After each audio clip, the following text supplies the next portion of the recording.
So I like to talk to you all about my thought processes of what I go through up at Grassy Bottom and how I get my ideas. And I've sat here at the moment in the Anderson Arbour shelter seat area, and it's in the secret garden itself. And for some time now, I've fought battles within myself as to what I'm going to actually put in to create a quicker secret garden, because at the moment it's not very secret, as I always keep saying.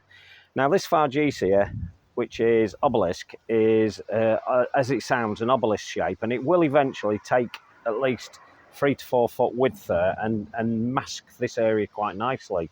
And then the Nissera, which is Nitida, Bagginton's Gold, that will do the same thing. Now that's actually about 4 times bigger than when I moved in here, because I've been clipping it, and it's a bit of a slow process really, because with this particular type of shrub you have to clip, allow it to grow, clip it back down a little bit and keep allowing it to grow.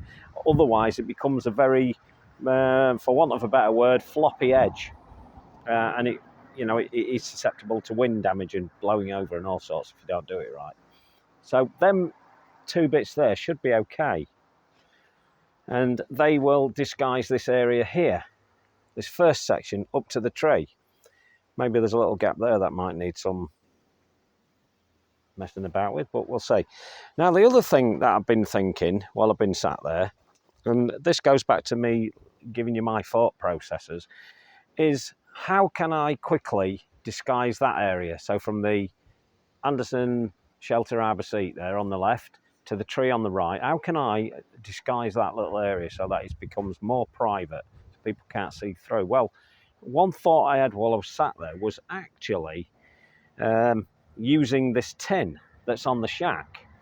Not the tin that's on the shack, I'm not going to take it off, but what about if I use something like this to actually create that screen? So what I'm thinking at the moment is I might get some more wood to create kind of a framework. So if you imagine a framework going from there across to there with a couple of posts down like that, down to the ground. So it's a frame, sink it into the ground, and then attach the tin. So this tin, attach it to it. And what that'll do is, although it'll look a little bit, I don't know, industrial, I guess you could say, it'll add interest, and it'll actually match in with the actual, well, what is effectively a pig ark, or was a pig ark, that I've worked on to make the Anderson shelter arbour seat. And I just think it'll look really good. And I'm very good at sort of spatial awareness when I build things, so I kind of know what it's going to look like, and I think it'll just look really, really interesting. Now, one thing I'm going to be faced with is the fact that the tin itself, which is on the shack, has 2 sides to it, and although that's a nice, well, can we call that an attractive grey? I think we can. Depends how you look at grey. Well, this Symphotrichum certainly looks nice against it.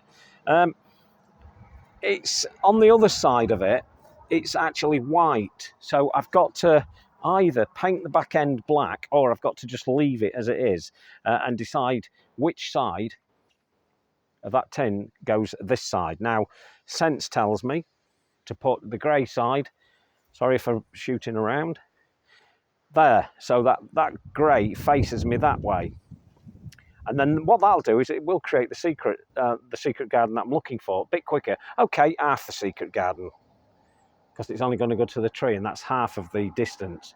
And then we've got the rest of the distance, which hopefully will be taken up by the plants in time. And I'm a bit impatient.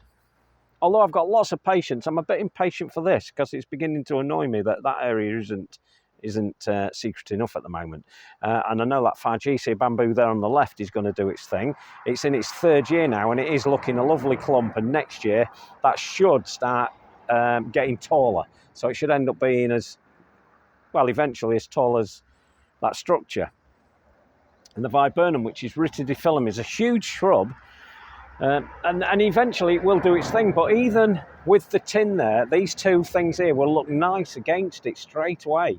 And in fact, I'll probably put something like if I'm going to do it, I'll probably put something like a climber against the tin itself. Because if you get the right type of climber, such as an ivy, even a common ivy, growing up it will quickly establish on it and make it look even nicer. And I do like to see sections like this. Don't get me wrong, I like to see all that, but actually it may be nicer to actually try and get that to sit in its environment a little bit better by adding some sort of a green planting against it, and that'll look really nice. So that'll be good. So yeah, I'm quite excited by that, because I had toyed with the idea of putting a wooden structure there and a larch lap fence, and I just think, you know what, you're just copping out here. And a lot of design work, it's all important to really think about it, and it's always the little details that set it apart. So you can have a great garden, or you can have a fantastic garden, and the only difference between a great garden and a fantastic garden is all those little details that people don't think about. So although it would be easier to put a larch lap fence up there, it's going to be a lot more interesting to put a tin fence up there, because that's not what people are expecting. And then we can sort of almost set dress it. So you are kind of creating a set, aren't you? That's what I do. You're almost creating a set. I should have been in the theatre, really, making sets. Well, anyway, so once that's done, I can even put things next to it, even something as simple as a dustbin, which will actually complement it absolutely beautifully at the base of it, just sat there looking, doing nothing, but complementing what I've just done. So I'll stop going on now, because I realise I talk a little bit too much. And what I will do is I will update you if I actually execute this, and I do intend to do this. I do have other things to do, but as I say, I keep popping other little projects in on the way. Makes it a bit more interesting. So let's do that then. Let's create what I've just said, and let's get this private garden, or this secret garden, looking a little bit more secret, a little bit quicker. It'll make all the difference. Okay, I'll talk to you on the next one. Ta-da.